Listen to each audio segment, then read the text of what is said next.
la médiation de l'AMF a continué de recevoir un nombre très élevé de demandes. 1900 dossiers, c'est environ 500 de plus que la moyenne d'avant la crise sanitaire. Mais grâce à la redoutable efficacité de toute l'équipe de la médiation, nous avons réussi à traiter plus de 2000 dossiers, c'est un nouveau record.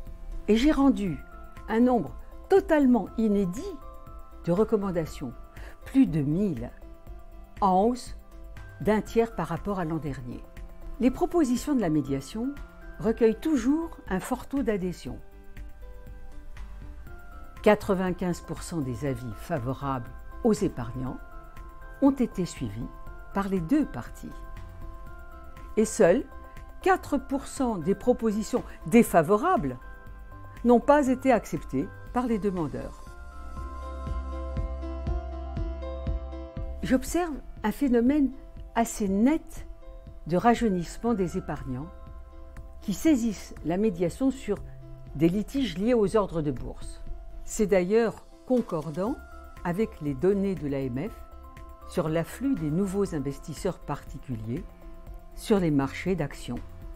Ils ont été plus de 1,3 million ces 4 dernières années. On pourrait classer leur profil type en 2 catégories bien distinctes. Celle, d'une part, des apprentis investisseurs qui souscrivent des actions, mais ne connaissent pas, ou mal, les règles fondamentales de la bourse et les spécificités des différents types d'ordres.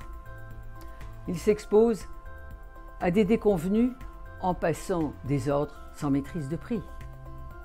Et puis, il y a la catégorie des audacieux qui se sont aventurés sur des marchés étrangers hors d'Europe, comme les États-Unis, et ont découvert trop tard les règles qui s'y appliquent.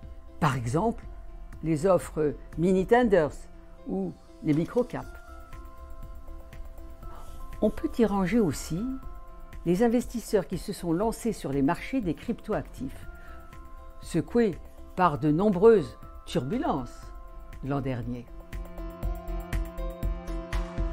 Grâce à la mobilisation de toute l'équipe de la médiation, nous sommes parvenus à réduire de 35% le stock des dossiers en fin d'année. C'est une très bonne nouvelle pour les épargnants qui attendent une solution amiable et gratuite, je le rappelle, de leur litige avec leur intermédiaire financier.